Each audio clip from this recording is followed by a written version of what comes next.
Darren. He's a very, very successful podcaster in the business entrepreneurship space. He has about 75,000 subscribers, close to 40 million views. You have had a lot of success on YouTube. So would you share your experience with YouTube? Dude, YouTube is the future. It's the only platform that gives you additional benefits as time goes on. You post on Instagram, you post on Twitter, you post on LinkedIn. Within 72 hours, it's over. So the reason why YouTube is so powerful is because it gives you that compounding growth. All we got to do is validate a really good episode, which is focusing on the purity of the content. People sometimes just look at the views and try to think that every single view is equal, which is not true.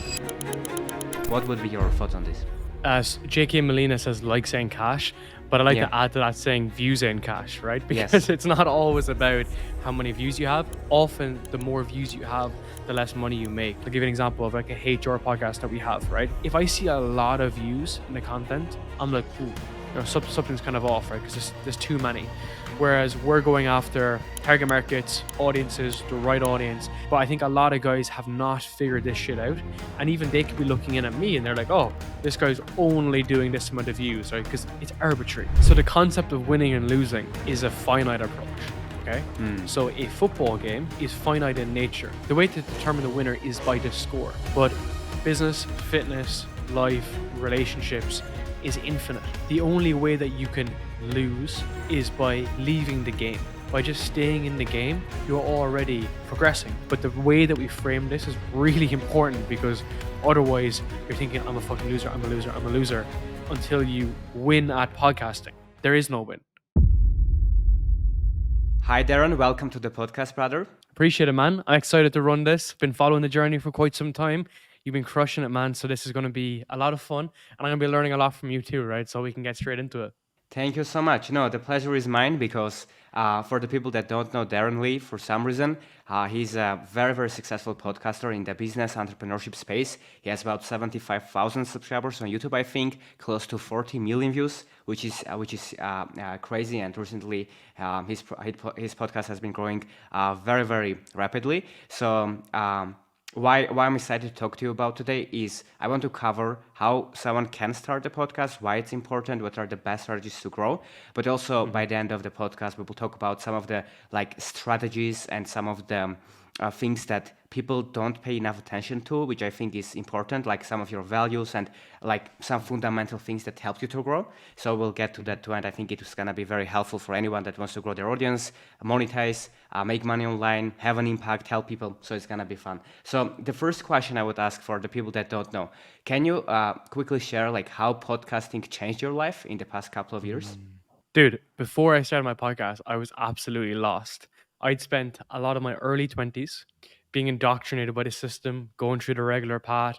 I was in university, I was in the big companies, I was doing the regular 9 to 5 stuff, and I was absolutely miserable. I had no idea what I was doing. I was completely lost. I was going into the lockdown era.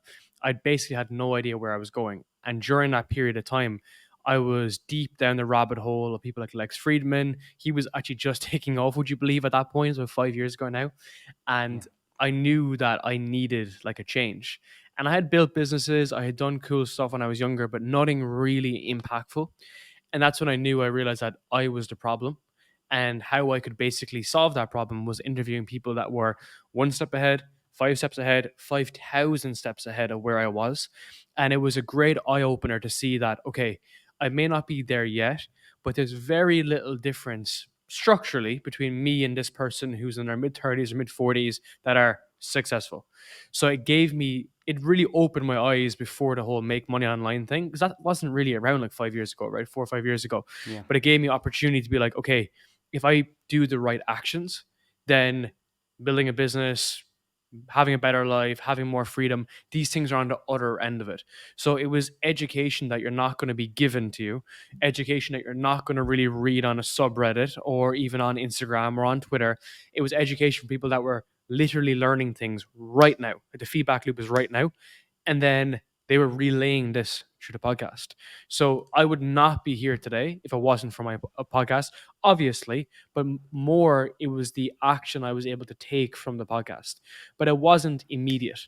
I will say that. It was 4 or 5 years of me being open to something, to being out of my comfort zone, having the ability to change and maybe not changing when I should have changed, and then Mm. waiting 6 months and then finally taking the change. So it was this kind of iterative process of like trying things, fucking it up, trying things, fucking it up. But I was always getting feedback from the market, the audience, the guests, random people on the internet that was putting me in a better direction. And then eventually, when I did, try to build a business and failed the business and started a new business, I was on a better path already because I had basically someone looking over me that was kind of whispering, like, keep going, bro, effectively.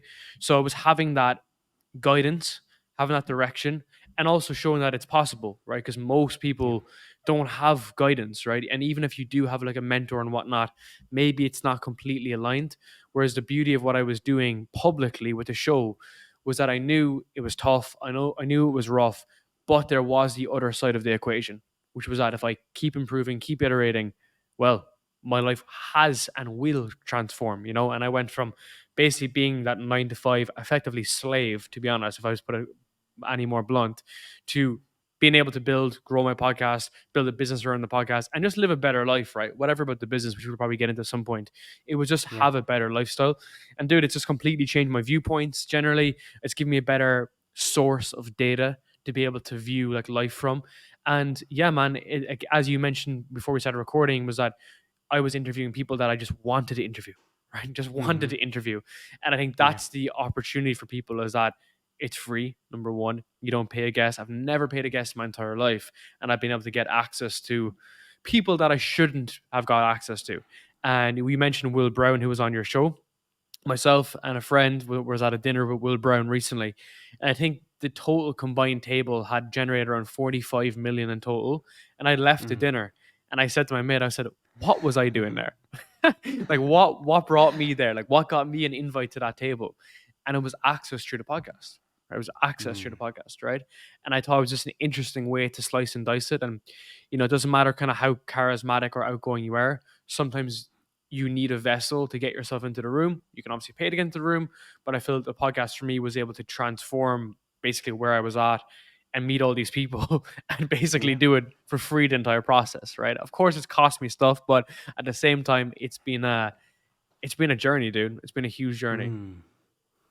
It's so cool, man. I love your story. And for the people watching, I think if you start podcasting for the right reason, you literally cannot fail, right? People start and fail because they think, oh, how can I make the most money this month or the next month? Or like, how can I manipulate and like get this guest and like through that get some status? And like, we are all human and we are not perfect either. But if you have the right intentions, like I actually want to talk to this person, right? I actually wanted to talk to you, right? I actually wanted to talk to William Brown. I actually wanted to talk to Hamza. I actually wanted to talk to Max Person. And all of the people I've had so far, and I will have, is the people that I actually want to talk to. And one of the interesting things is that I think podcast, as you said, gives you so many opportunities. And I have just started, like, I am maybe 5, 6, 7 episodes deep. It's not my main focus. I know you're focused. That's when you will get the best results. For me, like, I'm just doing it because I know that I will probably like to do it for the long term, for the infinite game. And the access it gives you, the people that respond to you that wouldn't respond otherwise if you just want to hang out,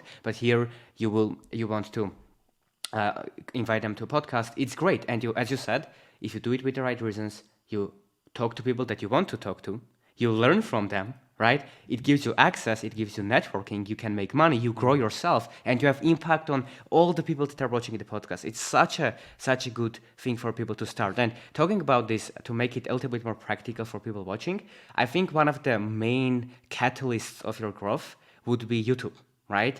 And I think that's where you grew the most your podcast. You have guests like Luke Belmart, which got hundreds of thousands of views, and the podcast was arguably one of the best ones with Luke, right? Appreciate it. On YouTube. And you have had a lot of success on YouTube. So would you share your experience with YouTube? And of course, it takes time. So I'm not saying that it's overnight or something, but for people watching, should they pay attention to YouTube if they start a podcast or something else? And what are some best approaches that you would recommend to them? Dude, YouTube is the future. It's the only platform that gives you additional benefits as time goes on. You post on Instagram, you post on Twitter, you post on LinkedIn. Within 72 hours, it's over. it's over. Yeah. It has the wrong returns for content. So why would you waste time pumping all this time and energy into a platform that has negative returns? YouTube is the only platform that I'm aware of in the world that has the inverse relationship, that builds and compounds and grows. And as a YouTuber, you know this, right? All we Yeah. got to do is validate a really good episode, which is focusing on the purity of the content. If we can make like the content of essence excellent, everything else is taken care of. Within Yeah. our program, our incubator, I spent 1 hour yesterday telling the guys how important it is to basically just have the content specifically dialed into your specific niche, your area, your zone of genius. Because all the thumbnails, all the titles, it's important, 100%. And we can kind of discuss this too. But at the Yeah. end of the day, if you have the best thumbnail in the world and someone clicks on the video and it's shit, well, then they're going to immediately churn and move off, right? So the reason why YouTube is so powerful is because it gives you that compounding growth. So that video with Luke Belmar, my previous videos, people like Sadia Khan, whatnot, every single month they take in like 10, 20,000 views. 10, 20,000 views. And that filtration mechanism goes into other videos. It might go into my other platforms. It might go into my programs, but it all works in a cohesive structure. And YouTube are not stupid. They did all of this intentionally. From the very Yeah. beginning, it was very intentional. And I love the YouTube, Spotify massive war in the digital world because when there's two competitors competing with each other, they have to give more essence back to the user. So let's give you a Yes. counter example. Instagram control video and image for the most part, okay?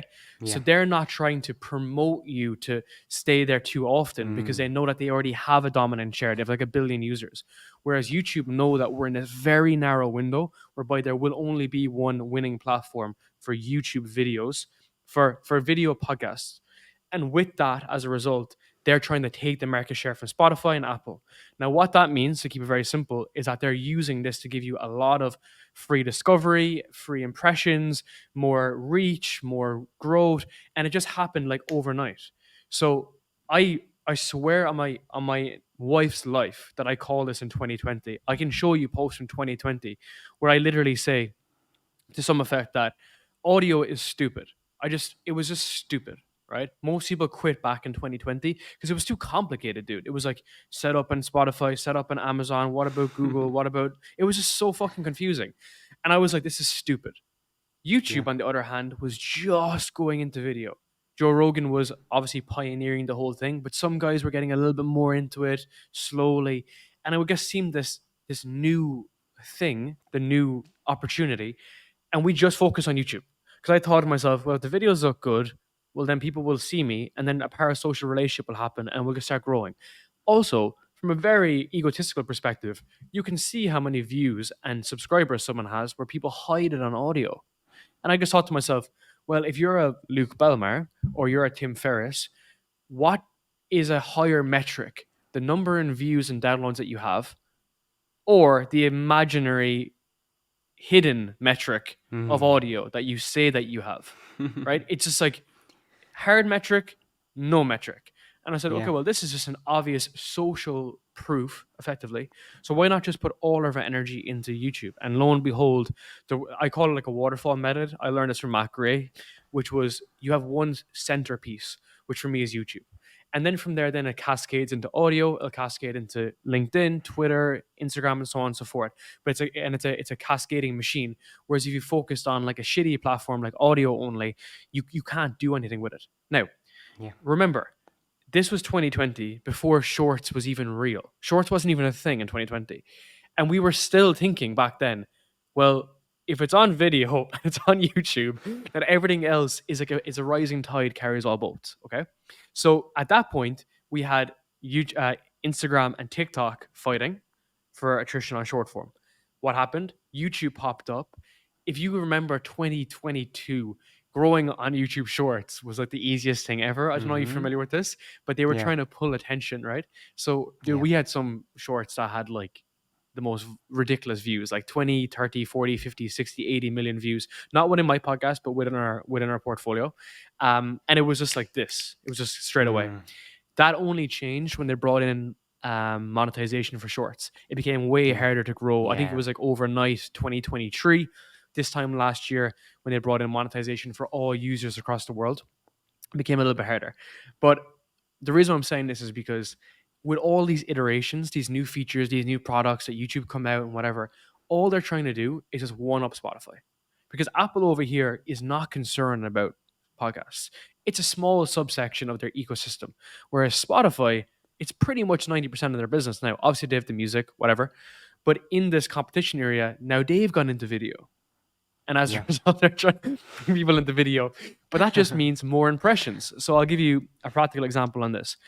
I've always said that discovery for a podcast on audio is very difficult, right? And it has been very difficult. But my impressions, without getting too nerdy, on audio has been higher than it's ever been. What impressions this means is the visibility of my show, not Mm-hmm. listeners, okay, but Yeah. visibility. And I think last time I checked, we were doing around 350,000 impressions a week. And what that just Mm. means is Spotify have caught on that they need to figure something out. They need to figure something out fast. So now they're putting shows on the homepage. They're putting more shows up, more Mm. suggested shows, and so on.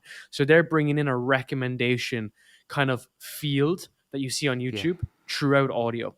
And I thought that was just an interesting change. And again, who does it benefit? It benefits the host. It benefits the podcaster. So instead of wasting your time, praying and spraying on Instagram, if you just position yourself in a vessel that's just obviously growing and obviously working, then you can be a shit podcaster in a really good market and still make it versus being the best content writer or the best Instagram reel person in a competitive market and you're still going to get trashed. So I think Yes. that's where like the category of one effect comes in, the playing the infinite game because you're not really doing it to win, you're doing it to just keep on playing, but you're not Mm-hmm. beating a dead horse, which is like, you know, let's give it a crazy example, like newsletters, right? Or newspapers. Newspaper is obviously on the decline, whereas you wouldn't pick that vessel, you'd pick something that's obviously growing. And over the past nearly half decade now, YouTube is just getting stronger and stronger and stronger and stronger. And now it's getting to the point that YouTube discovery is the same as Google's discovery. For the most part, I'd like to get your thoughts on this too, but for the most part, it's roughly the same how you discover Yeah. shit. So that just makes it even fucking easier to get found. So a big thing that I'm pushing really hard for the guys that we're working with is just like, look, there's no excuses anymore to not being discovered on YouTube because Yeah. every single vessel is pulling you towards there. You just need to have really good episodes, really good content, really good design, and all the rest. YouTube are literally doing this on your favor. Yes, it's so true, man. I love what you shared, and the thing is like about search and visibility. Google is the biggest search engine, and YouTube is the second biggest. But YouTube is owned by Google, so like it's a monopoly completely, and it's such a monopoly. I'm not sure if you have seen this recently. They want to break Google down. There's like they want to end the monopoly of Google. It's a real thing in US. They say Google is a monopoly, Alphabet, right? They are going to disrupt the company right now, literally by law, so they can't have ads, YouTube, this in under one company because it's not fair how good they are doing it. So now they are either going to separate AdSense or like search from. They are going to separate the teams or something. So Google doesn't have all that monopoly or something. So like that's how crazy it became that now US is considering this is a monopoly. It's not even legal to beat everyone that way, which is crazy. I've seen this in the All In podcast of like it's a podcast with billionaires, probably you know. Yeah. They have talked about this. So for people that are Dude, interested, they can check it out. Yeah. can I add to that a small bit? Just because, Yes. like, so Google are originally based out of Ireland. Most people may not know as well, right? So there are a lot of people Yeah. headquarters in Ireland, like Apple and Yeah. stuff. But I already know how they're going to get around that, right? Is that they just create subsidiaries, and they create like a Google incubator company called like Oogle, and then Oogle Yeah. does the search, but it's the same company, right? It's the same fucking shit. Yeah. It's just wrapped and packaged ever so slightly different, but that's Yeah. how these companies stay so strong. But again, who is saying to decouple this? It's obviously some like political campaign that's trying Yeah. to just break up shit. But for the most part, dude, once Google pay their corporate tax and they're employing people in the US, this stuff is going to be kicked down the can. And that happened with Yes. Apple in Ireland in Yeah. particular. In Apple, they tried to. They were, long story short, it was the manufacturing with how they were producing stuff. They should have paid more corporate tax and all this kind of shit. And Apple, for the most part, said, "Fuck you, we're going to leave if we have to do this." And Ireland just said, okay, whatever. They paid a small little fine and moved on. So there's law, there's regulation with these companies, but then at the same time, like Google owns the internet, right? They Yeah, basically run the internet. So 100%. so how are they going to break it up, right? There'll be other competitors coming in. I've even seen is it Perplexity, Mm. like another AI platform that are doing like organic search. But man, Okay. how many years is that away from getting a lot of market share in A particular? lot, a lot. I think a lot. Yeah. No, I think it won't disrupt Google itself. Like YouTubers, all of us are gonna be fine. It's just that Mhm. it's so powerful that right now they start paying attention and to Google, which is crazy. But yeah, they will figure something out. And yeah, I know that Google is from Ireland. A small flex. Why? Because like for the payments, I don't know where the payments are coming from now. I haven't checked for a long time. But like years ago, I was like 2021, etc. Once I was getting payments from YouTube, from Google for YouTube AdSense, it was in the wire. It was saying Google Ireland, so I was always saying like, Yeah. why they're in Ireland, right? Dude, So like, what's it's still there. That's where my AdSense are oh coming really? from. It's Is from they really yeah, say yeah. okay? I haven't checked it for a long time, but the description, but yeah, that's fun. Okay, cool. That sounds good. Okay, so what I want to talk about, like shifting the conversation a little bit, still YouTube, but Mhm. people sometimes just look at the views and try to think that any view is equal and every single view is equal, which is not true. And let me give an example. So we have a client or partner, whatever you want to call them, and we made a video and it got just 2.5 thousand views. And I made $36,000 sale from that video. Why? Because 2.5 thousand people that watched were entrepreneurs, right? Some of your podcasts, sometimes it can be huge podcast episode that gets hundreds of thousands of views, but sometimes it can 10,000 views or 5,000 views or 1,000 views, right? But if you track the right kind of people, you can still build a great business in the back end of it. So can you share like your strategy and your thoughts on this, that hey, you don't have to get millions of views to make real money. If you're an entrepreneur, you want to grow your business, even if you get 500, 1,000, 2,000, 5,000, if these are the right views, you can build a real business. If you can share like your strategy, maybe approximately numbers that you guys are doing, not exactly, just to show people that you can run on behind of it and build a sustainable business, that would be cool. So yeah, what would be your thoughts on this? 100%, man. So, as JK Molina says, like saying cash, but I like Yeah. to add to that saying views in cash, right? Yes. Because it's not always about how many views you have. Often, the more views you have, the less money you make in terms of Mm. business transactions, product sales, people engaging for your services and whatnot. So, to give context, like some of my videos, they go up and down, like everyone, right? Completely open with that. And our business right now is doing anywhere between $60,000 and $80,000 a month, which is a complete done for you service, as well as our new incubator, which is still quite new. It's a couple of months old. So it's a combination of done for you and done with you. But we're anywhere between 60 to 80,000 a month. We've been like that for quite some time. We're well over like a million a year. And if anything, we're trying to go from like a million a year to 3 million a year is like our next kind of goal and milestone. Obviously a big leap, right? But what Yeah. I'm trying to say is that we have this structure in the back end, which is like a cash flowing agency business, also a content coaching business as well at the same time. But on the front end, what you see on the marketing, it's not about how many likes you get, how many views you get. It's the level of engagement. So within our portfolio, we manage shows. So we have probably around 50 shows in our portfolio across what we kind of do, and we do a bunch of different kind of stuff. But within those shows, they're all entrepreneurs. So we Yeah. don't run like relationship podcasts and all this kind of shit. We're usually running guys that are in their mid 40s or 50s, and they're running, let's say, like payroll companies, HR Mm. companies. They're running, let's say, digital marketing companies, multifamily real estate companies. So they're very niche. It could be like, dude, it could be like real estate in like Florida, right? It would be Mm. very minute niche, right? But at the Yeah. same time, these shows that we run on the back end, they're not doing millions of views. They're not even doing tens of thousands of views. They're doing maybe 1,000, maybe a couple of hundred. But that audience, because they're in a category of one, they're, let's say, in a real estate multifamily niche in the south of Florida. That niche particularly, there's not many guys in the mid 40s that are building a $40 million a year business that are doing that. So they're already differentiated. So the views that they're getting are strong engagement. So the way I would present this to a client is that we show them the front end of where they're in the views, but then we show them on the back end of like what the demographics are, who are these people, and we usually have like some good indicators. So let's say it's signups in newsletters, it could be product sales, it could be calls booked. These are the metrics generally that we're trying to to add in to basically show that like there's proof in the pudding that effectively we're not getting random bots from like bot farms in Russia, right? It's like actual real engaged people. And I think that shift for me has really helped bring in the right client and right person, Mm-hmm. because people often say that your clients and your customers are a reflection of you. So when we engage with people, we're not looking for people that are looking for a million views. And often when we work with people that do, they're an absolute nightmare to work at, because you show them a video that has 600,000 views and they want 650,000 views, right? Because they don't even know what the metric is they're trying to optimize. Whereas Yeah. we have many shows that are very small that are doing $250,000 a year in sponsorship, and they're happy because they know their show isn't imaginably huge, but at the same time, any rational entrepreneur will have some sort of discernment to look at it from a logical perspective to think, I don't need 10 million views if I'm in the HR niche, right? I'm Yeah. not Diary of the CEO, I'm not Joe Rogan, I'm not Tim Ferriss. So there has to be that kind of expectation and reality of what you want.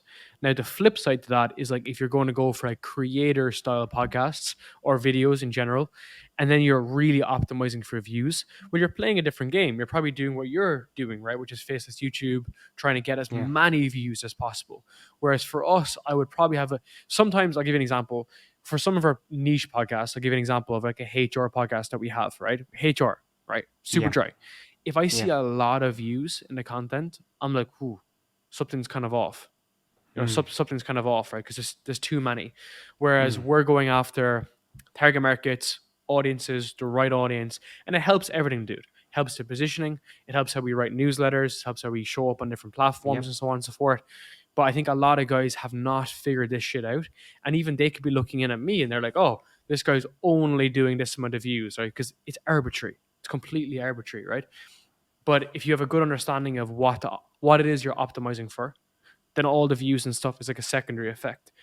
But what Yeah. it does is it gives you a good indicator. So if you do know that it's increasing and engaging, like we brought a channel from like zero view subscribers to like 1,000 recently, but it was like funny because it was an executive podcast, and I was like, well, if these are 1,000 executives, in the 30 or 40 days that we got that to that point, like, aren't you happy, right? And a lot of people Yeah. are like, yeah, that's what I want, because I know if I had a million subscribers, they're going to be a bunch of 14-year-olds, right? Mm. And there's always that kind of debate, and I see a lot of red flags too with this stuff, right? A lot of guys that are running up weird shit. They're doing ads to their videos on YouTube. They're doing a couple of shady shit, and it's like, dude, there's not 500,000 executives in the fucking healthcare niche in New York. I'll tell you that much. Mm. So something's gone wrong, right? Yeah. Absolutely, man. I think there's a book called 1000 True Fans or something like this, which is, or like concept where if you have just 1000 people that are really enjoying what you do and it's niche and it's who you want to serve, you will kind of be Mm-hmm. financially free for the rest of your life. So for people watching, I would like them, why I ask this question is for them to understand that they shouldn't just only optimize for vanity metrics, but also for the right viewer. And even for our videos, right? Sometimes it can get a few hundred views and we can make literally tens of thousands of dollars because of the backend, because of deals, because of mentorships and all of this stuff. And I'm sharing this to show people what's possible, right? And here's the thing. And this is what I've been in the School Games event. Alex Hormozy was talking about this too. He said, man, I want to get as many views as possible, but it needs to be the right views, right? Yeah. So I think that kind of mindset is really powerful. So like for people watching, I'm not saying that, hey, I don't want to get more views. No, if it's the right person, I want to get 100 times more views for sure, right? And that's why I will keep improving, and that's what we all should do. But no matter what you do, the foundation of it, the core piece is it needs to be the right person. If you just try to go viral and attract people that aren't your avatar, you just set yourself up for failure in the long term, just for some numbers. 100%, dude. And we do a lot of sponsorships too, probably similar to you, right? Like sponsorships for podcasts. And we're working with all the big companies, like, all the typical podcast sponsorships. We have like partnerships with them, and then we'll put them on shows to keep it very simple. And whenever I'm speaking to these people, and they gotta be like big tech companies and whatnot, I'll show them a huge show, like a very big show. And they're like, we don't want anything to do with it. It's too broad, too wide, and so on and so forth. These views, we have one show in our portfolio, dude. We don't manage a show, but it's just in our network of shows. and it's doing like 1 million views a day for new videos. So first day it has 1 million views in that video, and it's a very broad topic, and I won't kind of give away too much details. But whenever we show it to sponsors, they're like, "No, we don't want that. We want a small show that gets 250 views a week." I'm like, "All right, okay, fine." So there's a lot of insight in that, right? And I've actually had that debate too with my own show, is because like we're still in the make money online space, no doubt. Um, but I don't want to like go too deep into like just agencies or just coaching businesses or just content businesses, right? Because I think one, I'll probably get bored, and then two, I just don't really want to.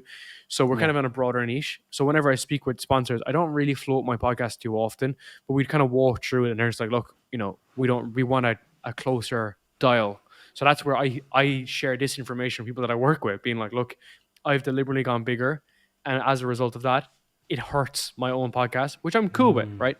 Our main vessel is the business for sure, but I like to just I like to hash things out with new sponsors, and we're meeting new people every single week. So I ask people the same question, like, what type of shows you want to get on, what goals you want to achieve, how do you want to track it, where are you going to get the data from, how are we going to measure the data, and nearly always people are looking for smaller shows, nearly always.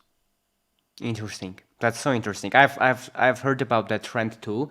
That like big companies get more ROI working with micro influencers. I think it was some data somewhere or Reddit somewhere that it's just data. Like companies just seen, okay, if you spend $1 million on these two big guys, or spend $1 million on 1,000 smaller guys, right? You will make more money. Dude, that's part of our marketing in our outreach, Oh. is that let's just use names, right? So let's say if it's like Joe Rogan, right? Our Yeah. marketing is like, you're working with Joe Rogan, you're probably paying him 500,000 for this ad. Mm. Probably, right? Probably. Yeah. Because I know some smaller shows that are making 30, 40, 50K on an ad, right? So if you're paying him 500,000, probably more, dude, because he doesn't need the money, right? Probably more. Then you could diversify that across 10, 15 shows. You could diversify a fraction of it, 100K, across 10 shows, and they will get you much more of a true reflection of your audience. Mm. So let's say, Yep. let's give an example. Let's say it's a health product. Let's say it's AG1. AG1 is a bad Yeah. example. Let's say it's, because I want to give a tangible example that's relevant to like a specific audience. Let's say it's a SaaS platform for YouTubers. Okay, well, if you were to go on specifically YouTube style podcasts, the guys talk about content and whatnot, well, you would one, cut your cost by 80%, and then two, actually bring in the right people versus like people smoking weed on Joe Rogan's podcast that are like listening, right? Like those guys will click on the link, but they'll churn within a week, right? That's basically my messaging, is the fact that and I know that those clicks are not a true representation of the lifetime value you want to acquire. This is kind of nerdy, but it's important because again, Yep. what do brands want? To make more money. So if they can spend 5K, 10K, 20K and make 3, 5, 10x back on that, they're happy to do it, dude. They're happy to do it. But it's risk, right? So 100%. they don't want to send out fucking 50K to a random person.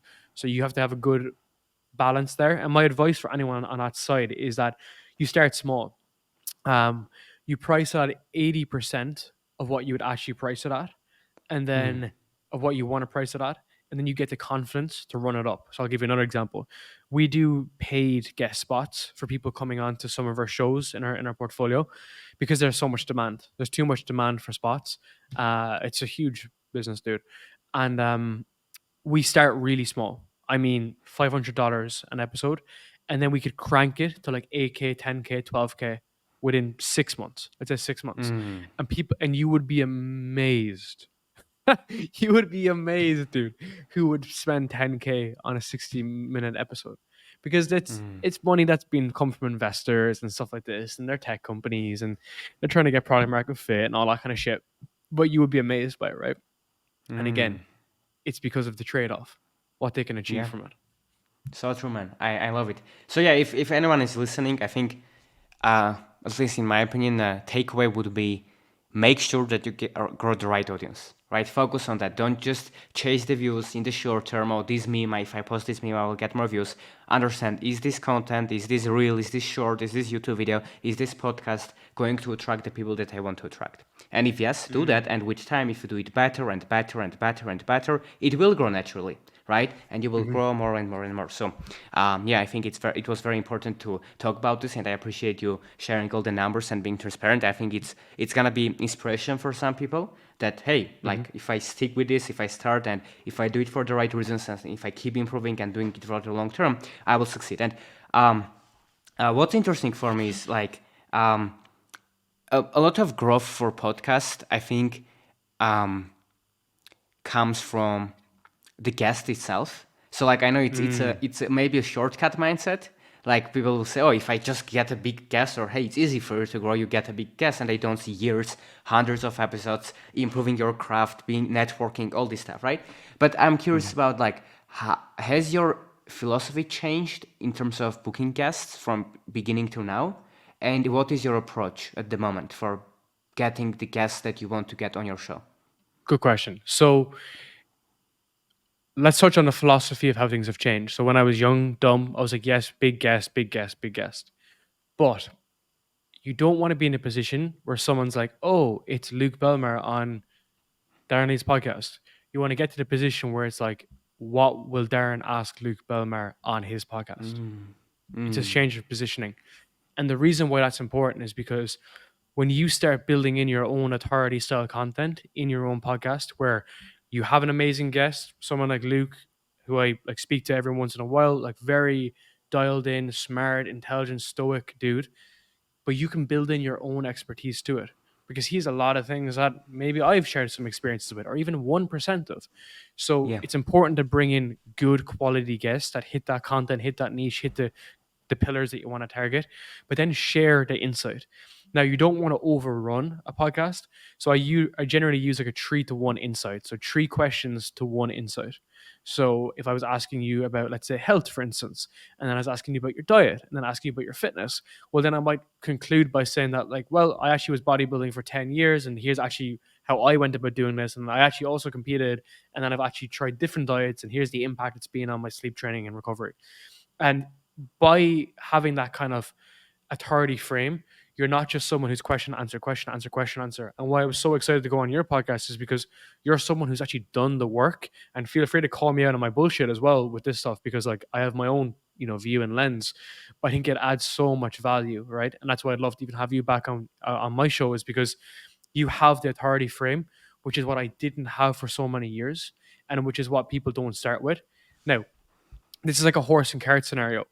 You don't need to build $100 million business like a Hormozy to start a podcast. You can document your journey and be a student through that process, but you have Yeah. to know the rules of the game before you can break them, right? If you're a student asking student questions to an expert, you will attract either no audience or just an early stage audience as a result.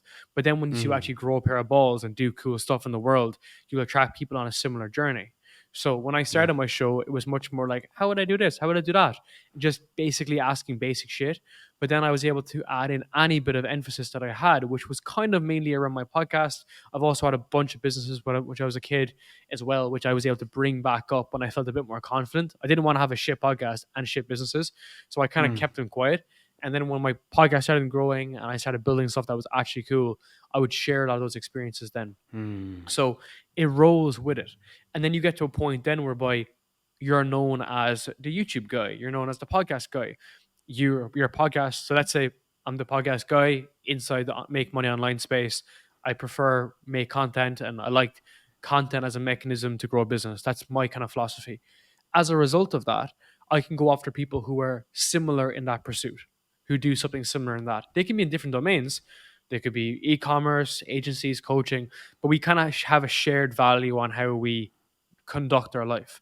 And that's when Yeah. I can kind of go have like a very strong principle of like who I'm going after with my shows, who's an ideal customer, ideal profile, ideal guest profile under that niche as a result. And you get this with experience, right? You get this with experience. Yep. But if people are going 0 to 1, my exact approach for this is like, open up a spreadsheet, write down as many names as possible that you want to interview who are in your niche. It doesn't need to be, high probability. It can be anyone. You could be writing down like Iman Gadzi, Luke Belmar, all these guys, and you're writing all that down to give you clarity on direction. Because if you have clarity on Mm. direction of where you're going, you can basically be like, all right, well, Iman Gadzi didn't come on the podcast today, but I can work with other people and still keep on growing and so on. But you have like a north star of like where the vessel is going, because as a result of that, you know where your niche is, right? You know what you're doing Yep. in there. Because the biggest problem, so like, we turn away a lot of business podcasts to come to us because they're just not businesses, right? We're building businesses within a podcast. Yeah. And I see a lot of guys chasing celebrities. And I'm like, dude, what are you doing chasing celebrities? Like these guys are like shells of human, genuinely. Like their role is to pretend to be someone else. And you're just getting a celebrity on the show, and it's a difficult game. And the reason why is because I never thought about what the end in mind, right? Like, what does the goal Mm. look like, right? And Yep. the end in mind, is like from the 48 laws of power. It's just about like, how Yep. does the ideal podcast look like, right? So for me, I have a team. I focus on good guests. I actually do all the outreach myself. I used to have a team for that, but I prefer to do it myself. And I do all the outreach myself, do all the recording myself, and the team run the podcast async. That's a fucking pretty good life for me, right? I'm going to the Yep. US next month. I'm going to be recording 25 podcasts in 30 days. Like, that's what I want to do.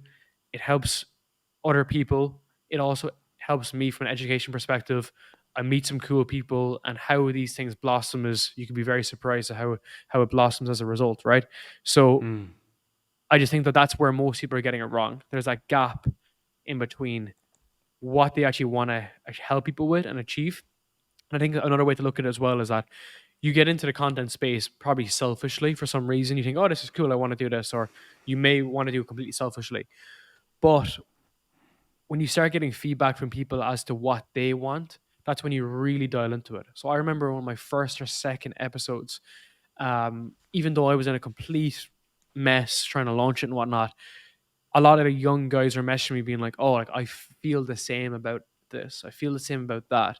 And I knew I was kind of onto a good path. Now I wasn't like, winning and I wasn't doing anything crazy, but I was on the right path and it felt in alignment with me. And I know that whenever I stray too far off what feels like in alignment with me and with my audience, that's when I'm doing random shit for no particular reason. So that keeps me, again, on a straight and narrow. I know what guests I want to interview over the next 5, 10 years, and I know what direction I'm kind of taking things in. And then the brand just compounds, right? Your brand is effectively just you when you're not there. And Yep. that's how you build kind of a elegant, genuine brand. And it's very important to try to preserve that look and feel. So cool, man.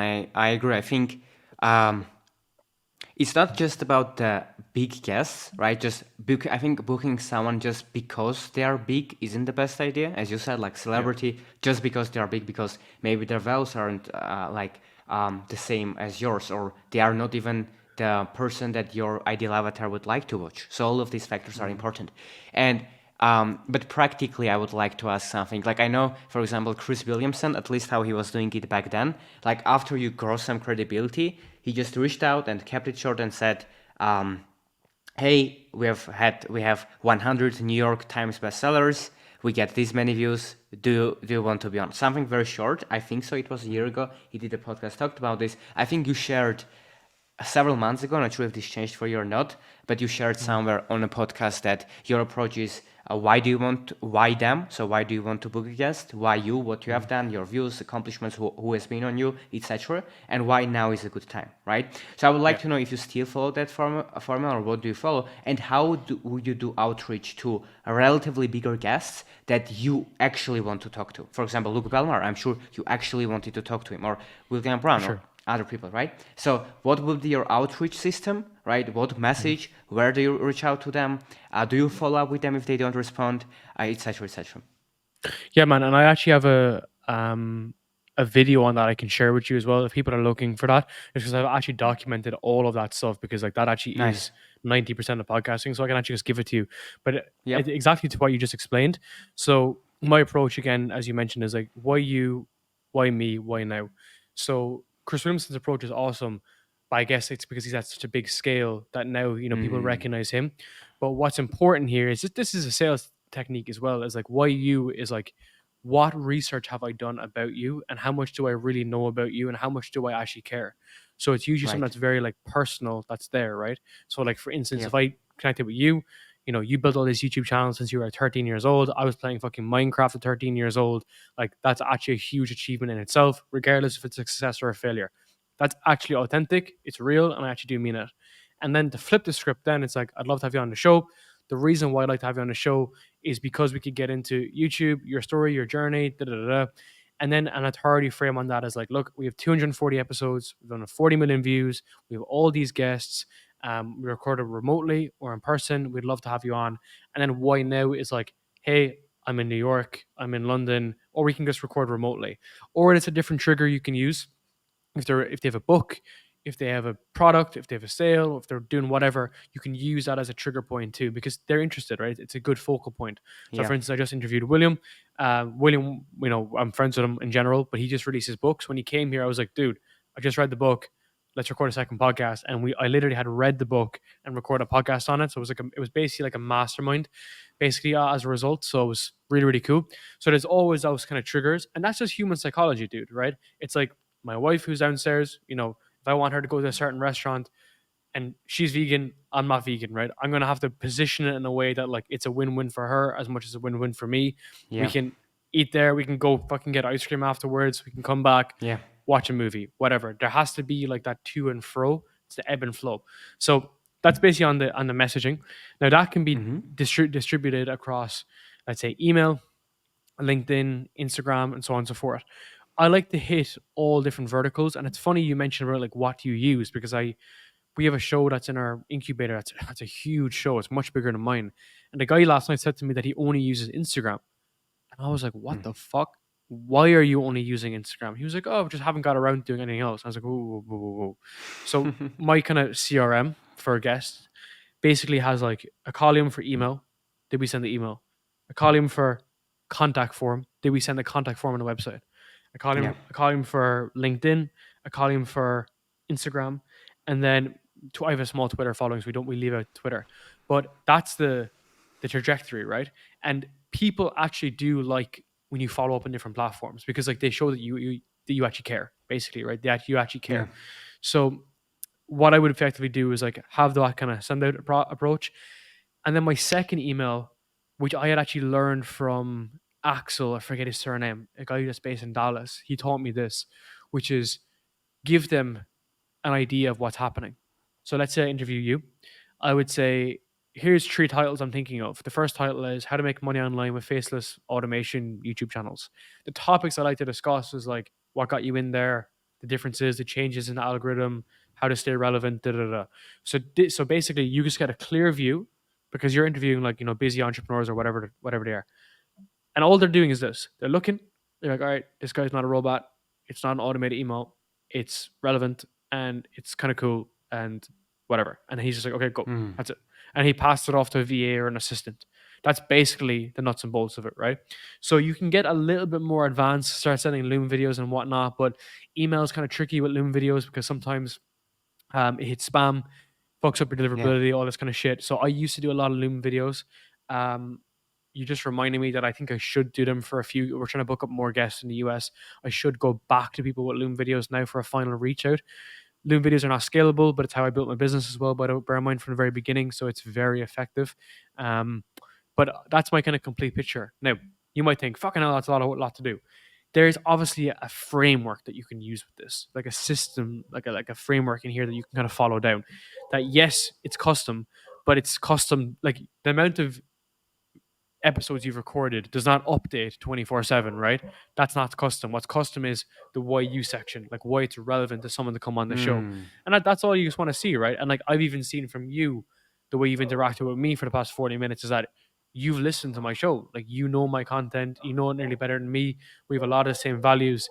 You could have said those things to me, like I was going to come on the show anyway, but I just mean when I'm opening up these messages, if I see someone who's referencing like the infinite game and whatnot, I know that they've done their research. Now, Mm. for me, that's not as important, but I know that some other guys are doing a lot of, you know, deciding is it this one or this one or this one to go on.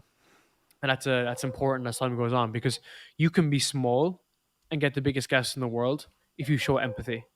And you can get the Mm. best guests in the entire world if you're someone who is sympathetic, understands their scenario, wants to help them, connects with them deeply, and you can get any guest in the world because you're not a robot. Everything in the Yeah. world is a 7 step Zapier flow. Like everything is automated. Like everything is like basically AI girlfriends generated at this point. So if you just show that you're not a robot, you can get into Yeah. that room. And we go back to the very Mm. beginning of this conversation, which is like, how am I sitting at these tables with these people? I come from like a fucking horrific background, right? I'm just a very ordinary Mm. individual. So how do I get there? It's about being personal and it's about not being a robot. And then, dude, you just find what works from you. I've had someone, I won't mention his name, but a big YouTuber podcaster in Scottsdale got back to me recently and he was like, yeah, we're like, happy to record in person. And he was like, by the way, this is the best email someone's ever sent me. And it was basically a Mm. template, right? But the Mm. template's obviously changed. But you know what I'm trying to say is that you Yep. just work on the craft. If I have got 240 guests, I've probably sent somewhere between 5 to 10,000 emails, probably Mm. over the past 4 years. I'm probably sending 40 emails a day. I'm sorry, Mm. 40 emails a week. Okay. So 40 by 50. I don't even know what those sums are, dude. But a lot. Anywhere between Yeah. 40 to 80 a week, right? And that's all done by Yeah. me. I'm not no one else is doing that. Crazy. Just me. Have you reached out to Mark Cuban or no? uh Funny enough, actually, those guys they don't have public emails. They're Yeah. represented by companies. So You know why I'm not asking? him. Go ahead. I actually emailed him like months ago and he responded, which was crazy to me. Like a billionaire responded, What? and then he said, good shot, uh, basically like good try in summer. He said this 7, 8 months ago. I tried in summer. He said no for now. But why I messaged him? Because I heard it somewhere that he responds to every single email. So like there are even billionaires, right? That if you contact with the right person that will come on your show. And why I reached out to him is because I was watching Shark Tank, if you know that like show, if you have watched it before, and he was there. So I said, oh, like it was months and months ago. I didn't even record the first episode, I think. So it worked. And why I'm asking is because I right now look back and I say, I haven't even reached out to that many people, and so many people responded, including builders, including this. Of course, some people ignored, but or just didn't receive it or didn't want to do that. But when I listen to you saying, "Hey, I've sent 10,000," that shows people the work ethic that goes beyond it. Like if you need to do way more than you think, and Brother. if you do it, then of course you get Luke Belmar, of course you get this person, right? And that's so cool to see because yeah, sometimes including me, we are lazy, right? And we just need to weigh more. But dude, like people only see the final rep, right? People are Yeah. hanging out at the finish line, they're waiting to clap, and they only ever see the final rep. But all the stuff that happens in the background, like that's what life is. That's what business is. That's what content is. It's a grind. It sucks. It takes time. It takes a long Yeah. time to figure out and build systems and processes.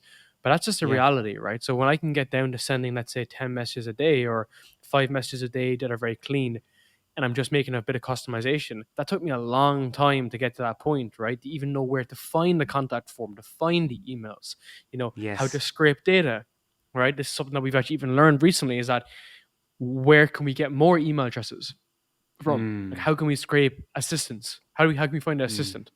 Hmm, that's Mm. interesting. How can we find an assistant? And then what scraper can we use? And how does the scraper work? And then how do we validate the emails? Like there's a lot of shit that goes into getting someone to show up and then they actually engage and then they actually run a good conversation and then for them to actually like you to read Yeah. to help you grow the show too, right? So Yeah. there's a lot of miniature steps, but it's like anything, dude, right? I hear the Facebook or not Facebook, the YouTube automation space is like awful for that, right? They can say anyone can make like 10K a month or some shit. And then Mm. the reality is that there's so much micro steps or whatever. So Yeah. that's the same with podcasting, right? It's just that I think for me, I was probably one of the first people that said you could build a business on the back of a podcast. Probably one of the first people. And the reason being is because it's just traffic, dude. At the end of the Yeah. day, what is it? It's just traffic.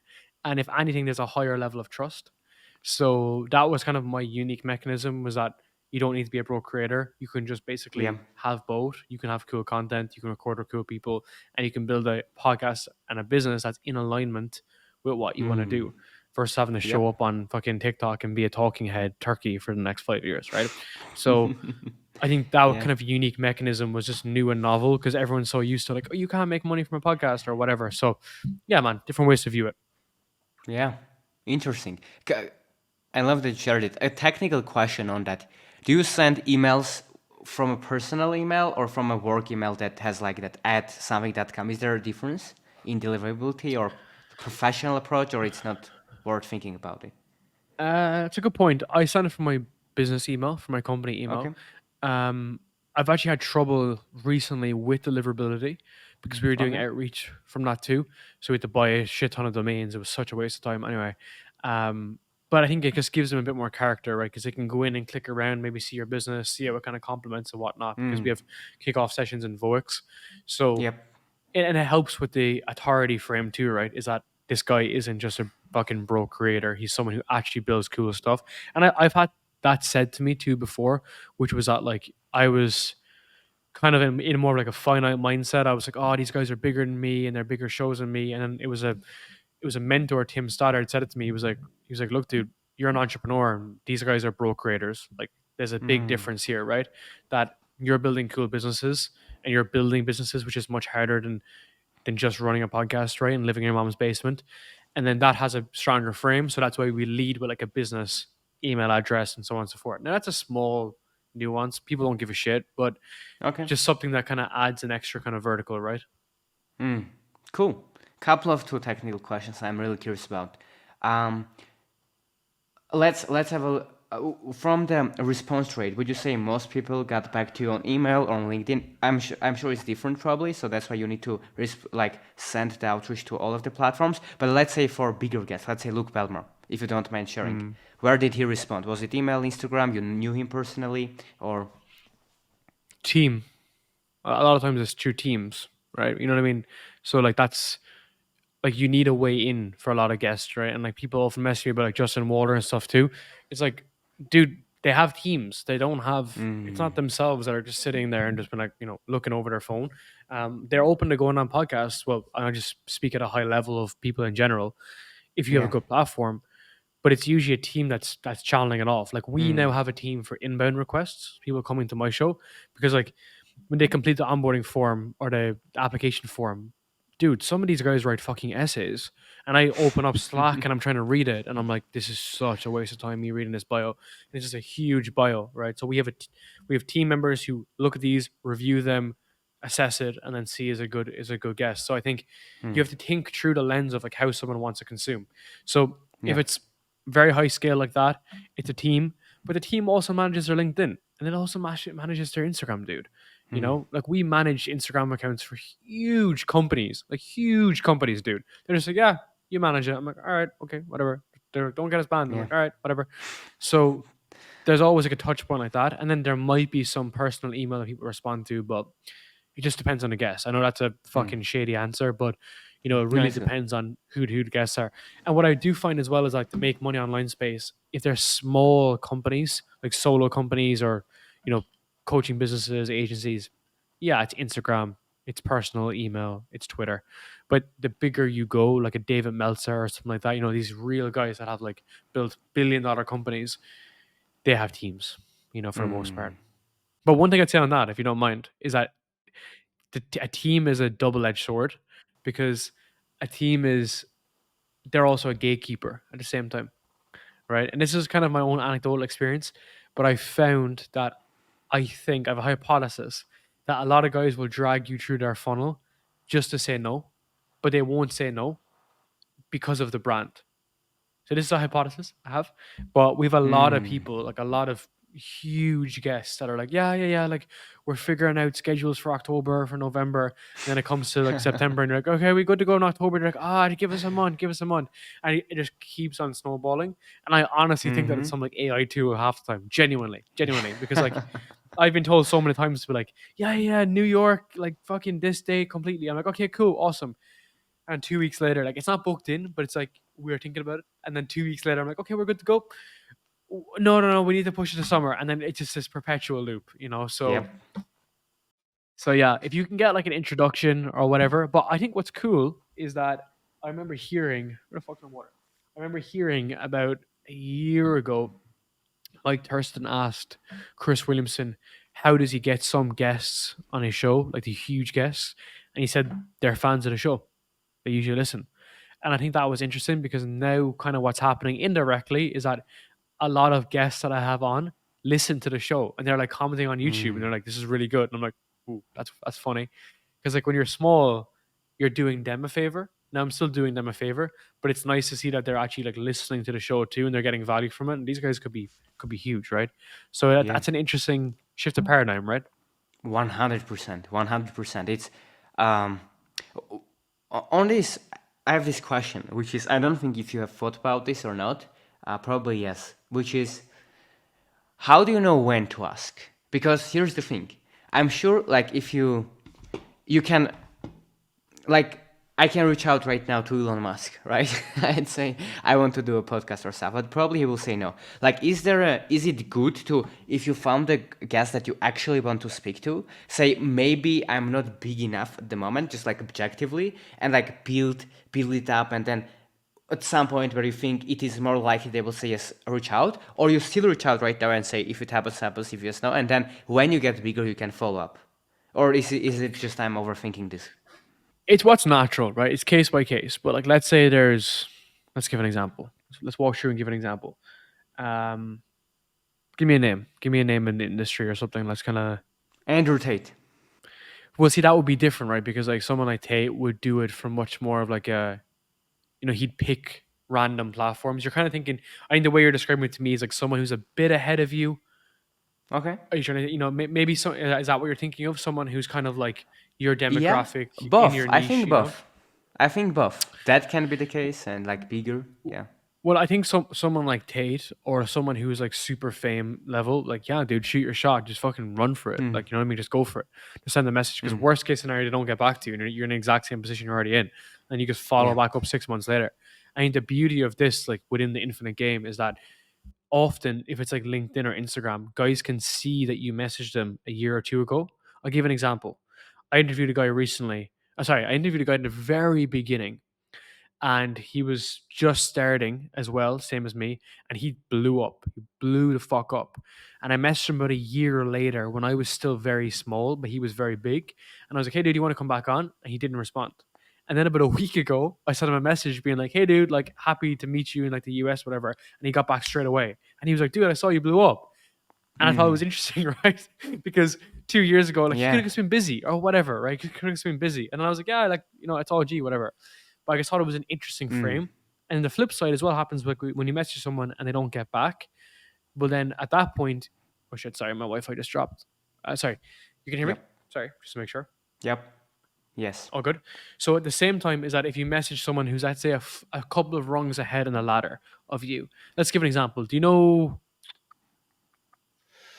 I don't know. I'm trying to give an example, like an actionable example. Let me open up my Spotify. Sure. Um, just someone that like your audience would also know. Let's say Noah. Let's use Noah example, right? Okay. Okay. Yep. Noah's around your age demographic. He's like 21, Yes. 22 as well, right? If Yeah. you Yes. message Noah and he didn't respond, right, and you're like, hey, like really open to coming on the show, whatever, I would do it much more like a bro informal setting, not much in less than like, I really like your content. And then if he just doesn't respond, it's chill. Like, you still want to be like connected and meet him eventually anyway. So it's going to cross paths and then maybe it might pop up again and then so on and so forth. Mm. So you kind of like leave it open. But I think it's important to like not be needy, right? Or not have Yep. any sense of entitlement. Like, dude, nobody owes me shit, right? Nobody owes me anything. Yep. If they want to come on, they can come on. And if they don't, it's completely chill. I've had cancellations, dude. I've had some very big cancellations that have cost me a lot of cash, by the way, because, setting up studios and booking studios and stuff. Yeah.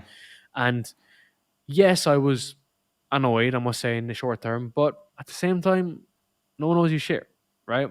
And I still think a lot of those things will work out in the long run. So these things Mm. happen, and these things happen. I actually just had a cancellation for LA next week. Um, which I was very surprised about. I didn't think Mm. the individual would cancel, but he just couldn't make it basically last minute, and I was like, fuck, because we'd spent a lot. We're building a studio. We're basically assembling a studio, and it's super expensive, super expensive in LA to get good equipment. Um, so I was just very surprised. But do I hold some against them? No, it's Mm. reality. It's a game, right? It's like a client. A client pulls out all the Yeah. time, right? Yeah, that's interesting. I didn't think about that. Like, if you reach out, and even if someone doesn't want to do that, if you reach out later, they see that you reached out before, so they kind of see that they've been following you for a long time. So they don't just want to get you right now when you're hot. They were messaging you back then as well. So that's an Yeah. interesting frame. And one small question, like, do you, when you reach out, do you immediately reach out on all channels, or like on one, see if they respond? If not, then on the second, and other, or you boom, 5, 10 outreach, LinkedIn, email, the same hour basically sent. I just do all at once because it's the same message, just cut down or expanded. And for the most part, most guys are not going to get the message. Does that make sense? Like Yeah. even one of my mates, you might know Logan Forsyth from media Okay. scaling. Like I Yeah. remember I messaged Logan on email, I think it was an email, something like that, and we blocked in a date.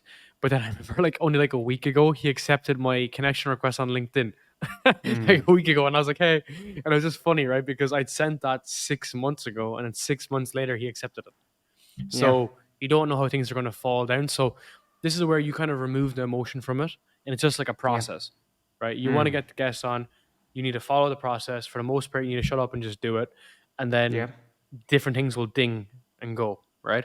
And Mm. also, dude, like one thing I've really learned from more so being an entrepreneur, but it also applicable to podcasting is that what didn't happen last year happens this year, right? So the Mm. lead that you contacted last year that was on a call that said it was a good fit, that ghosted you, becomes a client like this year. And the Yeah. conversations you had this year are cash 18 months from now, right? And same with the guests, right? You have a conversation today with a guest, it's you're not even asking to come on the show, you're just having a good conversation. They could intro you, they could be a guest, they could you could end up creating a show together. There's a lot of second, third, fourth order of Mm. consequences. Yep. It's just kind of about having that much more of a non-needy infinite game approach. And when you're thinking in that longer time horizon, everything is fine in the short term. You can lose a client, you can fuck the sales call, you can get someone to not show up on a show. It's fine. It takes all this like pressure off, like completely off. Mm. The only pressure I have, and the only thing that kind of causes me stress, which is not even a problem, is payroll. Is the Mm. idea that I have payroll. But it's Mm. not a problem, and my payroll is actually always paid by the first of the month, every Nice. month. But it's the only thing in my head that I'm like, this is what I have to do. Because like if a client, not a client, but let's say if a prospect falls through, I'm like, all right, whatever. I think I just checked the message beforehand, before this, like 20 minutes ago. And this guy that I know that I can help, we've been through this. We planned it all out. Not at all help. He's like, oh, like, no, it's I'm this and that and this and that. I'm like, all right, okay. Because instead of burning the lead or burning the guest or burning the client, I guarantee you this guy will come back around next year. I fucking guarantee you. Mm. That's not arrogance. That's not ignorance. It's just understanding the law dynamics. And this Yep. is where you go back to just doing the work, which is, I learned this from Colin Yurkison. So I never ever will specify something as my approach unless I created it, which I very rarely do. So Colin said to me, which was, when people like come in and they inquire, right, and they're like, "Hey, I want to figure out more about YouTube automation and stuff." Most people fucking pitch them their offer, and then the guy takes the message, reads it, and ghosts. Well, at that point, most people hammer them and hammer them and hammer them and hammer them and hammer them until they're fucking dead in a coffin and being buried under the floor as a dead lead. The way it was explained to me was just go back doing what you were doing that gave that person that interest to come in. So you go Mm. back creating content, you go back building your business, you go back creating your podcast, and then this guy Mm. intuitively has his mental real estate as you occupying it as a Mm. tenant. And then you're just going back and doing what you do, which is just creating podcasts, growing podcasts, doing the same shit over and over again. And then when this guy comes back, he has not even he has even more belief, but he also has less concern. and Mm. there's less like this guy is trying to fucking extract cash from my bank account effectively, right? It's much more of like an organic approach. And Yeah. dude, like I did the opposite, right? Like when I was in that scarcity mindset, I was like hammering people and shit, and it worked, and people bought and stuff like this. But there's just definitely a much more of an elegant way. And the way James Kemp explained it to me is like, we don't want to push people through a funnel. We want to pull, sorry, we don't want to push people through the funnel. Yeah, we want to pull them through the funnel. So as a result, people naturally find their own cadence. So they discover your Mm. work, they realize you're not a potato, they realize you're not an AI generated fucking bot. And then over time, then they come in because if it's a guest, if it's a lead, they just may not be ready, right? And I find this a lot with guests in particular, is because guys will be writing the book or publishing the book or sick of recording podcasts about the book. So that you only had a month window and you fucked it up. But it's not your fault because you didn't know the guy was doing it in the first place. So it's like, all right, let's park it and come back to it. And Mm. I have a lot of really big guests who are just tired of recording podcasts right now that are like, yeah, we'll do it, just not till 2025. I'm like, all right, I'm still Mm. going to be here. In 2025, I'll have passed 260 episodes or something like that, and I'll be on the way to 300 episodes. So it's Yeah. chill, you know? And I think, isn't that like such a nicer way to interact with Yes. someone? Right? It's just Yes. much more like organic and natural. It's just and like there's a difference here by saying like, oh, I'm always available to work with you and I'll always have space for you in my client list, versus which I don't think is a good approach. I think that's much more of a needy. You can always come back to me like an ex girlfriend vibe. But this is much more of approach being like, I am always building this. When people go on holidays and take vacations and take time out from their business, I am still working on this. So you have an opportunity at some point to come in and possibly on the show or whatnot. But maybe we might have outgrown you at that point. Maybe not to Mm. do with a guest, but maybe to do with a client, right? And it happens, right? The bigger your business gets, the bit more like the better results you can get. Maybe they don't fit the niche anymore, and that's definitely happened us over time, right? That people who came in 2022 that were looking for a deal, in 2024, it's a different setup, right? And that's just the nature of business. So I'm trying to say that these are the parallels in terms of when you're in a scarcity mindset, the finite game mindset, you think, fuck it, I need to get this done right now, otherwise I'm going to be a failure. Whereas there are more leads, there are more guests, there's more opportunities to record in the future. And as you can tell, like I'm just very, very passionate on like this approach towards it because then I can just sleep easy at night and just record whenever I want. So powerful, man. I think that's the reason that you have been growing relatively quickly recently. Of course, it took a very long time to get there, but it's all because of this frame, and it kind of makes it impossible to lose. Because, like, if you say, I'm going to do this, yeah, like, I'm here, episode 69,246, right? I'm going to be there. So, like, Dude, if you think that way, yeah. man, so you summed it up, but you summed it up the wrong way. Okay. Okay. So the concept of winning and losing is a finite approach. Okay. Hmm. So for you to win, the game needs to be finite. So a football game or American football or basketball is finite in nature. And the way to determine the score, the way to determine the winner is by the score. But business, fitness, life, relationships is infinite. The Mm-hmm. only way that you can lose is by leaving the game, is actually Hmm. walking away from it. So in nature, by nature of doing that in the infinite approach, by just staying in the game, you're already progressing. Now, I didn't say the word winning here. I said you're already progressing with it. So there's not a black or white winner, right? So when you get to the end of your life, you don't get a trophy for like living the best life, or you don't get a trophy from like your wife for being like the best husband. It's just a continuation effect. Now, that's a that's a problem for most people because as a result they chase like arbitrary metrics, get to 10K a month, get to 100K a month, even sell the business, dude. That's a finite way of thinking with things. They are consequences of you playing an infinite game if you do it properly. Now I know this is kind of metaphysical, but the way that we frame this is really important because otherwise you're thinking, I'm a fucking loser, I'm a loser, I'm a loser. until you win at podcasting. There is no win, Mm. right? And I think that's where someone with a finite mindset will try to put you in a box. And I've had Mm. people who were close to me, I'll use that word, try to put me in a box. They say, okay, so you're making this amount of money right now and you live here and you're not going to move. People are trying to frame you and put you in a box because Mm-hmm. their approach is, I play a finite game, I work this shit job, I'm in this leadership, so I'm in this ladder approach to become a whatever in your company, all finite thinking.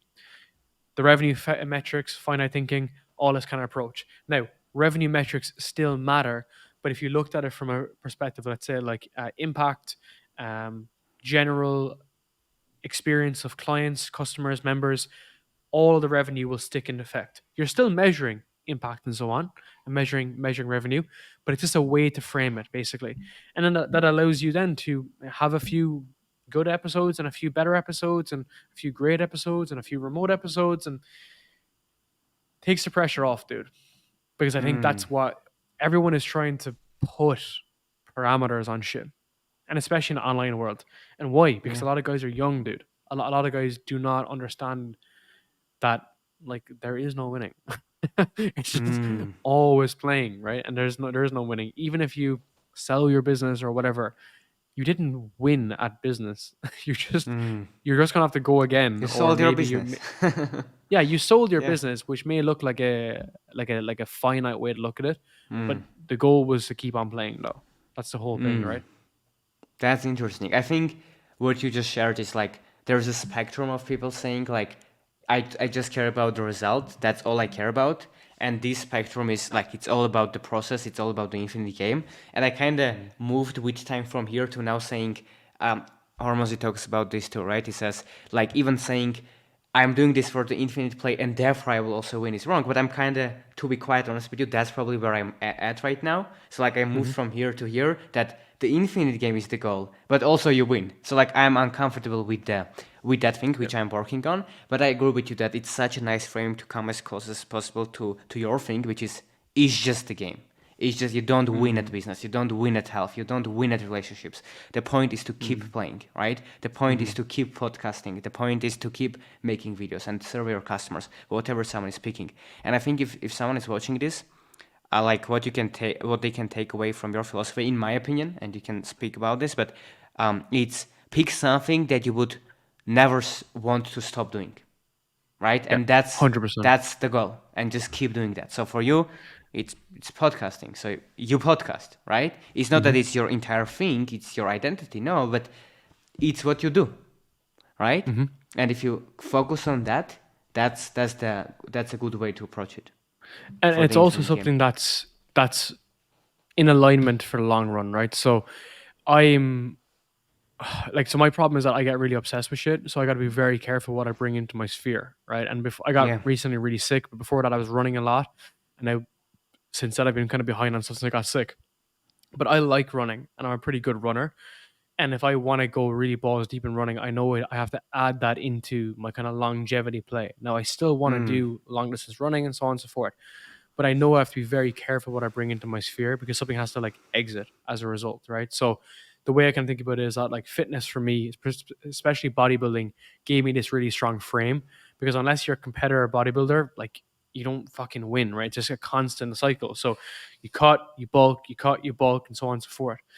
And that's the way it is with podcasting too. And it's like having that nice kind of frame. So for you in that particular area where you're saying you're in the middle, dude, like you're normal, right? You're a regular human, right? And as a normal human, you have that brain that says that like, oh, survival, I need to kill this person or eat this, or if I don't get these resources right now, which is the money, right, then I won't have resources in the long run. Like this is primitive primal behavioral patterns, but the challenge with that is the fact that you need to be able to kind of zone out to see that, okay, in 2024, we have all the survival mechanisms that we need.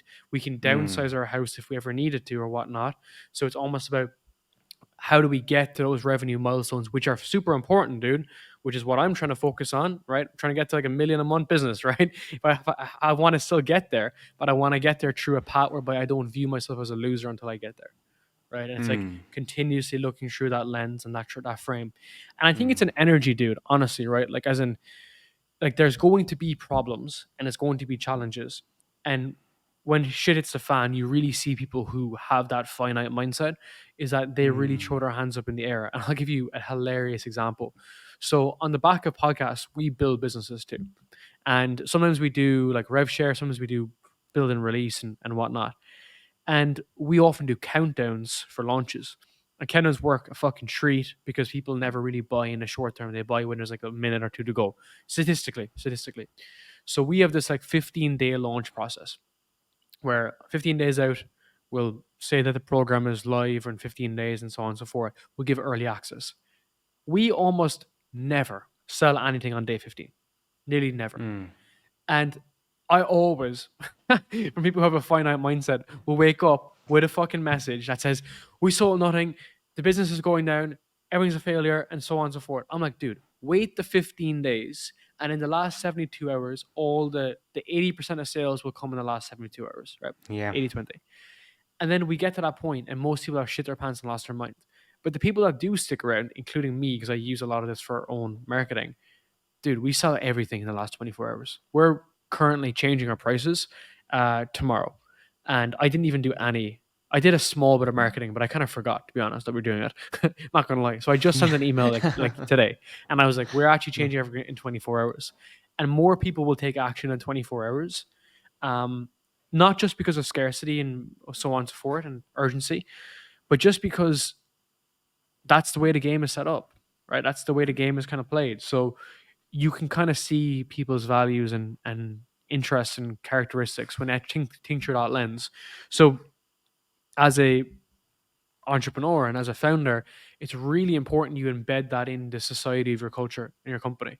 So we have guys that are super young, they're in their early 20s, but then they're super dialed into this process, right? And we have like a vision of where we want to get to in terms of like we want to help as many people as possible regain communication with true podcasting, like bring back this natural tone of how we interact with people, and we see the impact it has with people, right? Like people like love to learn how to podcast to engage with people.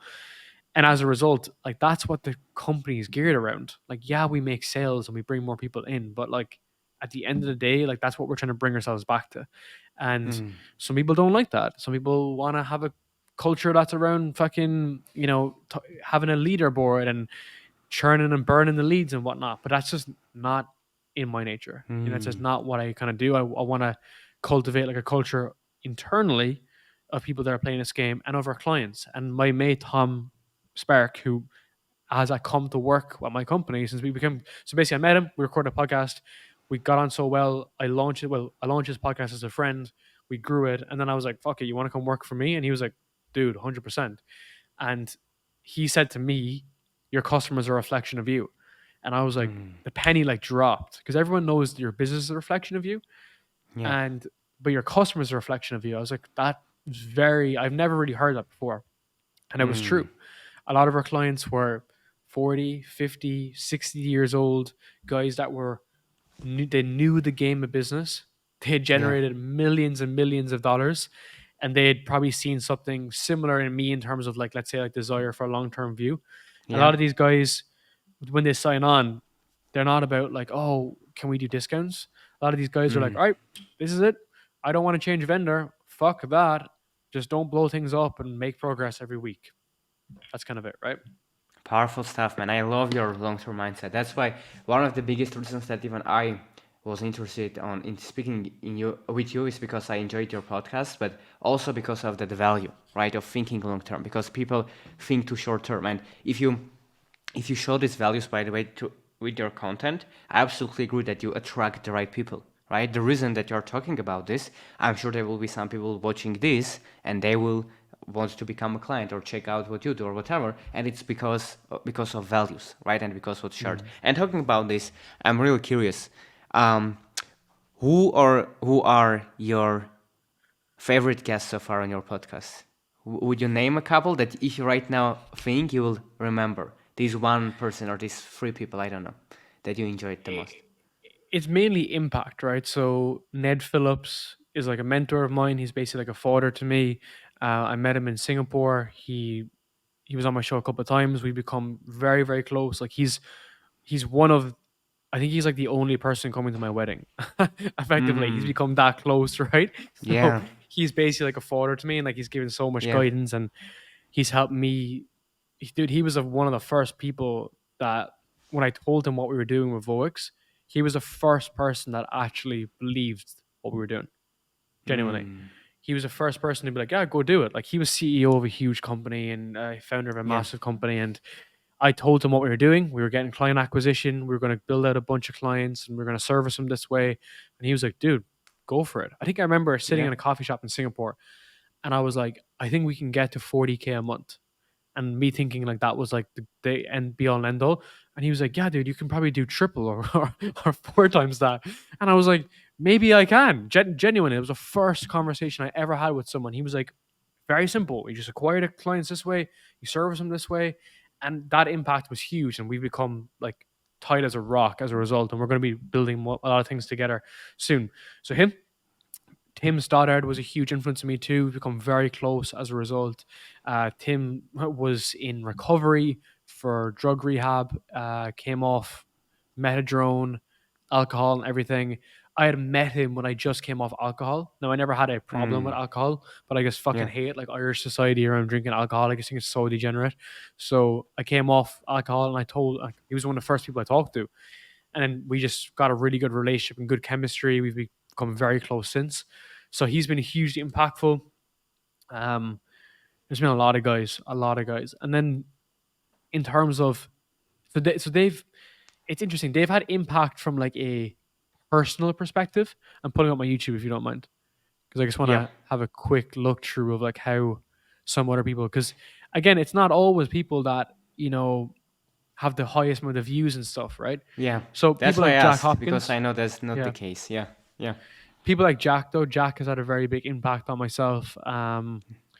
Just in terms of like, I think mainly kind of the brand perspective. Like he was actually really at the beginning of my growth, like real growth. Mm, Jack Hopkins, yeah, he was a cool guy. People like Matt Gray.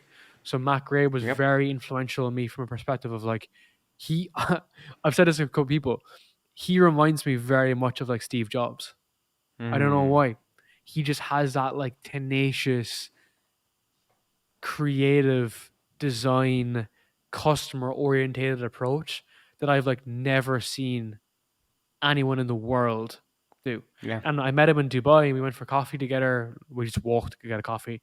And he was the closest thing to Steve Jobs I could ever imagine. Mm, Just the way he thought about problems, the way his mannerism, just the way he connected with me. Uh, super, super intelligent person. One of the most yeah. intelligent people I've ever met. People then like, there's just so much people, dude. Um, yeah, I don't know. Like obviously people like Rob Lipset, like Rob's become like a huge friend of mine. He was like the first, I guess, big guest to have on my show. He's been a friend. He's been a client for the past 2 years of our business. Um, I've taken just so much from him about like having a good spirit, having good mindset. He's just always positive, really cool dude. It would be a great guy for you to have on the show, man. Mm, Especially as a YouTuber, he would love what sure. you've done. He would love for what you've done, and Sounds he's good. one of the OGs, right? He's been on YouTube for 10 years, and he's Crazy, still growing. We manage his crazy. show now on YouTube. Nice. That's cool, man. Would you did you see a difference between like did all of these people come from in person podcasts, or do you have some people that you really connected well remotely as well? Like, do you see a coloration between Ah, everyone you liked kind of are in person, or it's no, that's it's a good different. question, dude. That's a really good question. I wouldn't necessarily think so completely, Mm. although there is a Okay. better connection in person for sure. Now, more stuff did spring from being in person, and it was much more of an organic conversation that we can come back to, maybe on WhatsApp or Instagram or Yeah. whatever. But I have had a lot of like impactful conversations remotely. So people like Matthew Dix, Serge Guattari, um, Christo, Eric Zoo, a lot of these guys, I've kind of just built miniature relationships with, right? Just small, small relationships in the beginning. And there's so many other people, dude. There's so many other people that almost nearly fall through the cracks, right? That you through Dunbar's rule, you can't remember like everyone in the beginning, right? But Yeah. they've had these small impacts that have had a Mm. huge kind of build up. Even people like Richard Cooper. Like Richard Cooper was a huge influence on me, just how I view like a lot of we have a lot of similar values on shit. Now he gets he gets a lot of hate. I don't think he deserves a lot of the hate that he gets, but like he's a really good guy. He's a really, really good down to earth guy. And um they're all remote, is what I'm saying. A lot of those conversations were all remote. That's good to hear. That's good to hear because I Even plan this to. man, you know? Yeah, yeah. I plan to do remote for now, so that's why I was curious, right? But yeah, that's good to hear. I think for people that are watching this that want to do remote, like there is no excuse, right? As Darren says, just like remote also works. Start and then naturally with time, maybe you, if you want to, you will sometimes do in person too. Once you grow, once you travel more, etc., and have more opportunities. Yeah, I think that's a good way to approach it. Yeah, cool, man. I asked this question. I asked this question for the past couple of podcasts, and that is, what do you think is something that like you don't really get to talk about much? You think it's underrated? Like people don't pay attention that much to that thing as you think they need to. It can be a mindset thing. It can be anything right now that's in your mind that you want to share with people. Is there anything like this or no? That's a good question, man. That's a really, really good question. I think maybe like where the online space is going. Like, Mm. it's all rainbows right now, right? Everyone's making 50K a month. Like it seems fake, right? Okay. But I was just driving back from the gym earlier and I asked a lot of people this about, do we think we need like an online business recession? And I think it's coming for Mm. sure. I think people are caught in this loop of, people buying coaching programs and agency services and all this kind of stuff. But I do think that a lot of the bad actors are going to get wiped out, especially people without the brands as well, Yeah. or the credibility Yeah. versus a brand, I guess, to some degree. So I think there'll be a bit of a clear out because you got to think about it. If there is a tightening of the economy, which is probably coming to some degree, I don't want to keep it to date, but let's say there is, right? Well, that actually will filter through everything because people buying the coaching programs still have less purchasing power, and then there's going to be less people then promoting their coaching programs, and they'll start kind of dwindling down. Same with Yeah. services. Companies will not be investing in outsourced people, some things like this, right? Whereas like we got a lot of success over the past 2 years because when tech layoffs came, people wanted a service like us. They wanted an outsourced partner, so it Yeah. worked really well. But again, I think the guys that are, shilling bullshit in a finite game don't realize that business comes in cycles, like everything else. Mm-hmm. Same with fitness, comes in seasons, right? Yeah. So that's something to be very mindful of because I think a lot of the bad actors will get cleared out due to some sort of recession. I do think some sort of legislation is due. There has to be some sort of regulation for like online businesses, right? Because it's fucking wild at the moment. It's completely Yes. wild. So I think that could come, which will put a bit Mm-hmm. more of a constraint because now there is no barrier to entry, right? There's none. Yeah. So the fact that barriers might come in could be a good idea because it will mean like people like you and me, we might invest in a regulation process, or maybe there needs to be some review of our YouTube page externally, some guidelines or whatever, an audit needs to be done or something. I think there will be some friction point, right? That will add a lot of value.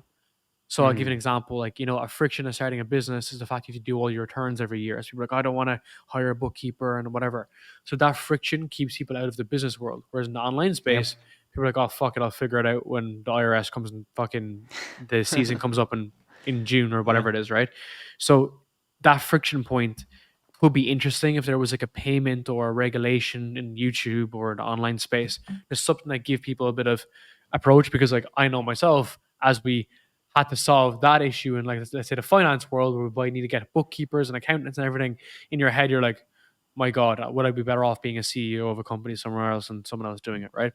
Whereas if we have that kind of friction, there could be two things here: a recession, friction points, some sort of element to give a barrier to entry. And the third point then is the buyer sentiment.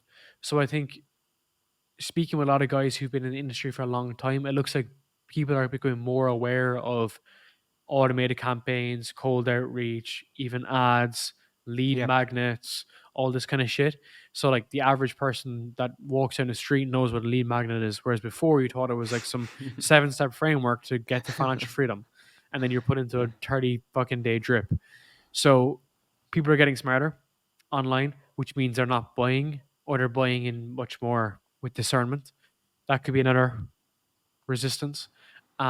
And yeah, man, I think that could be something that could really impact the next 2 to 3 years. Interesting. I agree, by the way, and I think especially with AI coming, they will need to have some sort of verification because now, like in a few years, you might not even know if it's a real person or not. Like if it really progresses that well, what if it's an AI person, AI voice that's literally you cannot differentiate it, and they say I make billion a month and it's not even real, and like it's so just for that reason, I think there should be or will be some kind of like something that will differentiate fake people from people that are actually they know what they are talking about. And I think YouTube Mm. has it at some extent, like when some doctor registered in US makes a YouTube video, like in the description it says this video is from a licensed doctor. So they like it's the first step, but I think that's really powerful, and I agree with you. And I think if the people that won't have to worry about it as much are the people that actually care about their customers. And as you have the Yeah, infinite game mindset and do a good job and show up and have the right values. For these people, it will be better because all the bad actors will filter out. But if someone is watching and you know that you're not doing a good job, like it's not gonna last forever. So yeah, the 100%. sooner you change that, the better for you. Sweet man, I've stolen this question from another podcast. It's a basic one. You probably get asked this at the end of it almost every podcast. But like, I really want to ask because I think it would be helpful for the audience.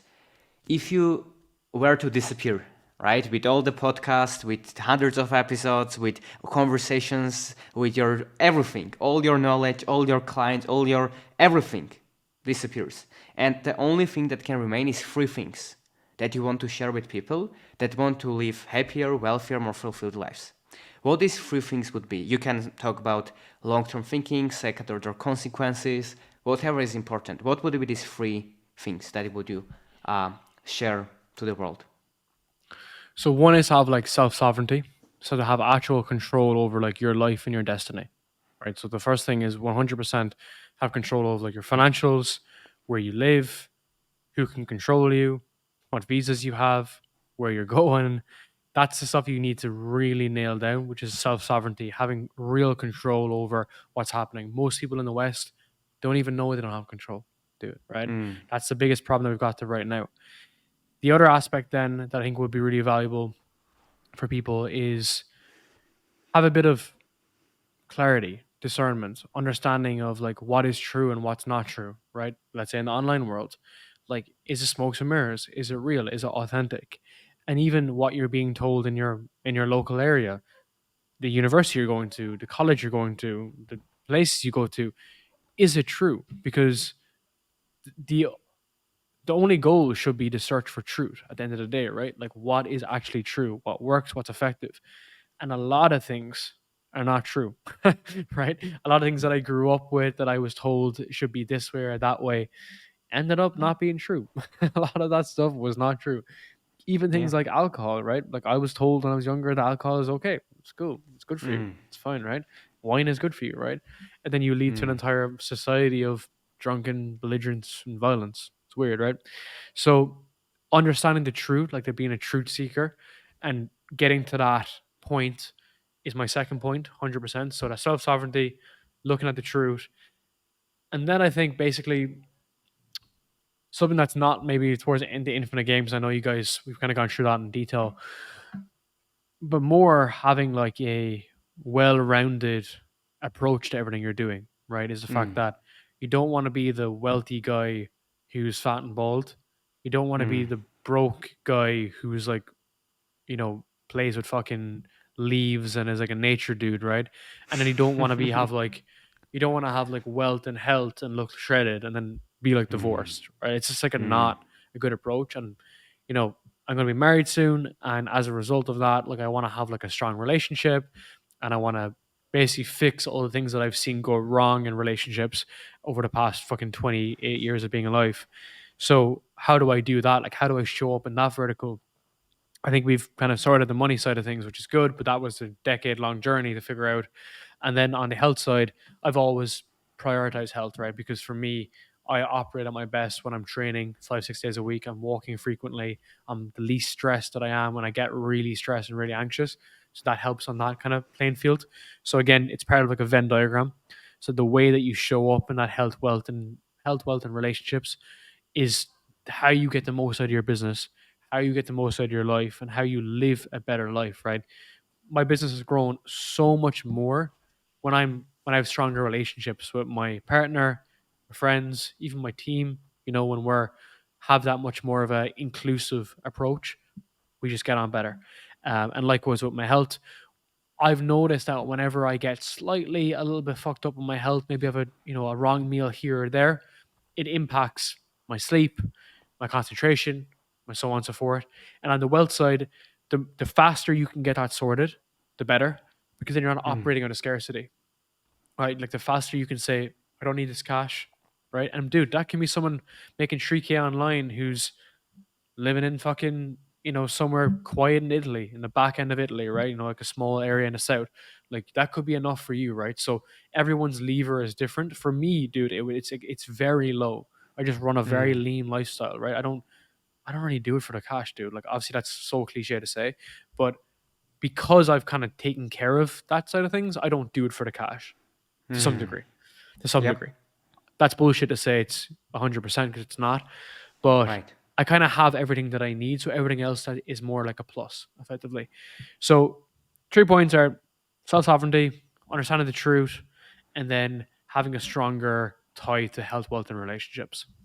Amazing, amazing points, man. I love it, and it's this stuff is something that most people don't talk about, and it's like refreshing to hear about this. So I think the audience will appreciate it too. So thank you so much. I will leave your website in the description, your podcast, YouTube channel. Cool, I man. would recommend guys go and check it out. Make sure to watch it. There is a lot of wisdom. Any place you would like people to go to find you, or any All last good. closing thoughts? No, man, all good. I just think that if anyone's starting a journey similar to yourself, it's just fail forward. Just try and try and try. Take the data, see what's working, and just keep on moving forward, right? Because there's no competition. You're not competing with anyone, even the big guys, small guys, people in your local town. They don't give a shit. Like they're not going to show up to your funeral, right? So you shouldn't care Mm. about what's happening on the front end. Just focus on whether it's content, whether it's a business, whether it's relationships, and it's focus on that 1% better mindset every day. And it's chill, dude. You're going to end up Mm. like you are at 22, miles ahead of people. Within a year, within 2 years, you just become unrecognizable. That's basically it. And that's what we're getting to. I love it, man. Thank you so much for coming on. It was a Appreciate it, pleasure. brother. Appreciate it, man.